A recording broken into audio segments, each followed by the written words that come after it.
It's been 16 years since that first worldwide Knit in Public Day, and it has since grown to over 1,000 events organised throughout nearly 60 different countries.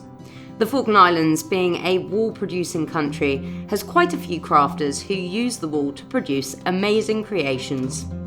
We spoke to Vicky Burnston of the Falkland Islands Wool Company about what makes Falklands wool so desirable.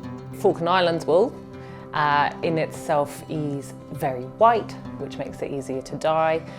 It's very clean of vegetable matter such as grass seeds and burr. So in Australia they have a lot of grass seed and burr, and so sometimes the process when it goes from greasy wool to a top, it has to go through that process twice, which is quite costly. So there's discounts on that, whereas in the Falklands we don't have a lot of that. So it can go through the system really quick. It's white, like I said, and clean. As a fibre, wool is excellent at maintaining an even body temperature. The fibres are able to absorb moisture in the environment to create a dry layer next to the skin. Also, when washing wool, you don't have to wash it all the time. You can wash. I've got woolen jumpers that I wash every 9th or 10th wear, and there's no microplastics in that wool. It's 100% woolen jumpers. So when the water comes out of the washing machine, there's no microplastics going into the ocean afterwards. Years ago, Corriedale and Polworth were the main breeds of sheep here in the Falklands, producing a heavy and coarse fibre. Although wool has a reputation for being itchy and heavy, finer wools are now being used as base layers and summer clothing. Whereas now in the last 15 years with the AI programme through the Department of Agriculture, people have been looking more at the micron and they've been bringing that down. So before, 15 years ago, our average micron was probably 26, 27 microns, but now I looked at our average at Woolco this year and we're at 22.8.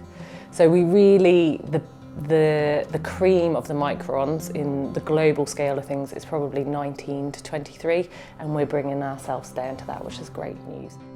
Alongside these desirable traits though, sustainability is the key word. Falkland Islands wool and Falkland Islands farming in general is very sustainable. You know, you go out to the majority of the farms, if not all, have 24-hour power, which is with the wind generators or solar power.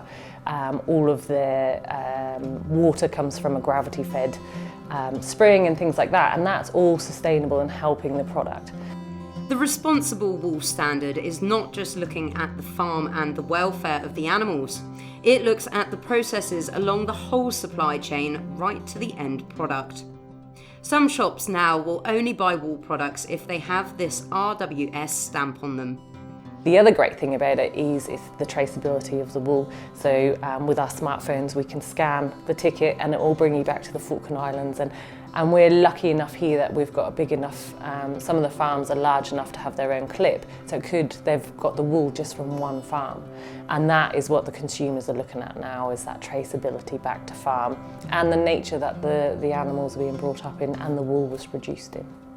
So this worldwide Knit in Public Day, whether you knit it or crochet it or spin it or felt it, you know that Falklands wool has been on a long journey and is produced to the best of standards.